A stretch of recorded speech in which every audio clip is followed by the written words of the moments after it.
স্ত্রী পরকীয়া করে বিধায় তাকে ডিভোর্স দিয়েছেন, কিন্তু আপনার একটি সন্তান রয়েছে। এখন এই সন্তানকে নিয়ে আপনার স্ত্রী আপনার শ্বশুর বাড়িতে রয়েছে, ওই সন্তান আর আপনার কাছে থাকতে দিচ্ছে না।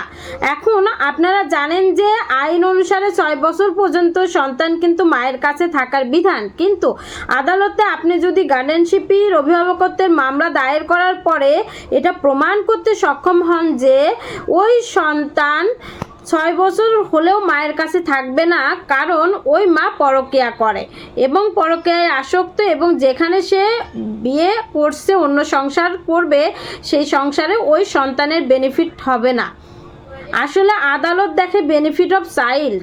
হ্যাঁ, সন্তানের বেনিফিট যেখানে হবে, যেটা করলে হবে, আদালত কিন্তু সেটাই করে। আইনে যতই 6 বছর পর্যন্ত থাকুক না কেন, যদি সন্তান মায়ের কাছে থাকলে সন্তানের ভবিষ্যৎ হুমকির মুখে হয়, তাহলে আদালত কিন্তু সন্তানের বাবার কাছে থাকার অনুমতি দিয়ে দেবে। সুতরাং আপনারা যারা মনে করছেন যে আমি আমার স্ত্রীকে পরকীয়ার জন্য ডিভোর্স দিয়েছি, তারা যদি আদালতে এই বিষয়টি প্রমাণ করতে সক্ষম হন, তাহলে আদালত যদি সর্বদিক বিবেচনা করে দেখে যে সন্তানের বেনিফিট রয়েছে বাবার কাছে থাকলে, আর মায়ের কাছে থাকলে সন্তান নষ্ট হয়ে যেতে পারে, সন্তানের ফিউচার নষ্ট হয়ে যেতে পারে, তখন কিন্তু আদালত সন্তানকে আপনার কাছে থাকার একটা নির্দেশনা দিতে পারে। এবং আপনারা অনেকেই কিন্তু মনে করেন যে স্ত্রী যেহেতু পরকীয়া করছে, সে তো আমার হয়তো কাবিনের টাকা দেয়া লাগবে না, দেনমোহরের টাকা দেয়া লাগবে না।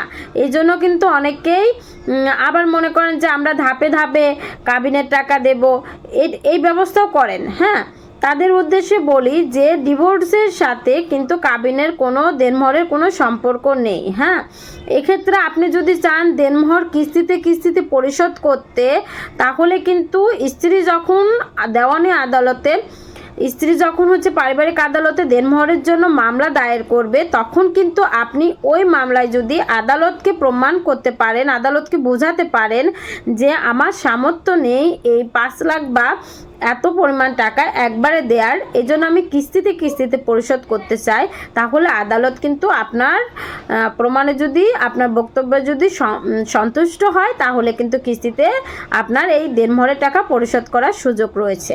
সুতরাং আপনারা অনেকেই মাথা ব্যথা হয়, আসলে যখন সমস্যার সম্মুখীন হবেন তখনই শুধুমাত্র ওই সমস্যার মোকাবেলা করা উচিত। সমস্যাই হয়নি, তাহলে কেন আপনারা ওই সমস্যার মোকাবেলা করার জন্য তড়িঘড়ি করবেন? তার মানে আপনার স্ত্রী দেনমোহরের টাকা চাচ্ছেই না, মামলাও দায়ের করেনি, তাহলে আপনি ওই দেনমোহরের টাকাটা কিস্তিতে কিস্তিতে দেওয়ার জন্য কেন মামলা দায়ের করার প্রয়োজন ফিল করছেন? যখন সমস্যা উদ্ভব হবে তখন ওই সমস্যায় যদি আপনি আদালতকে প্রমাণ করতে পারেন যে হ্যাঁ আমি দেনমোহরের টাকা পরিশোধ করতে চাই, ইচ্ছুক, কিন্তু আমার সামর্থ্য নেই, তাই আমি কিস্তিতে পরিশোধ করতে চাই, তাহলে হয়ে গেল সিম্পল বিষয়।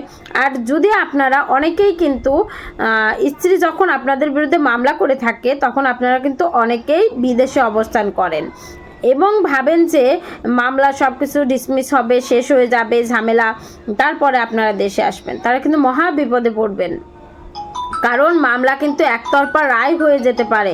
সুতরাং মামলা যখন আপনার বিরুদ্ধে হবে, আপনি যদি দেশের বাইরেও থাকেন বা পলাতকও থাকেন, আপনার উচিত হবে ওই মামলার মোকাবেলা করা, কারণ মিথ্যা কোনো মামলা কিন্তু অতি সহজে প্রমাণ করা যায় না। এই বিষয়টা কিন্তু আপনারা ওই পারিবারিক আদালতে, যেখানে আপনার স্ত্রী মামলা করেছে, সেই কোর্টেই কিন্তু প্রমাণ করতে পারবেন যে এই মামলাটি মিথ্যা সাক্ষ্য প্রমাণের ভিত্তিতে। আমি ঢাকা জজ কোর্টের একজন আইনজীবী, যারা আমার সঙ্গে সাক্ষাৎ করতে চাচ্ছেন তারা স্ক্রিনে দেওয়া নাম্বারে আমার সঙ্গে যোগাযোগ করতে পারেন। আসসালামু আলাইকুম।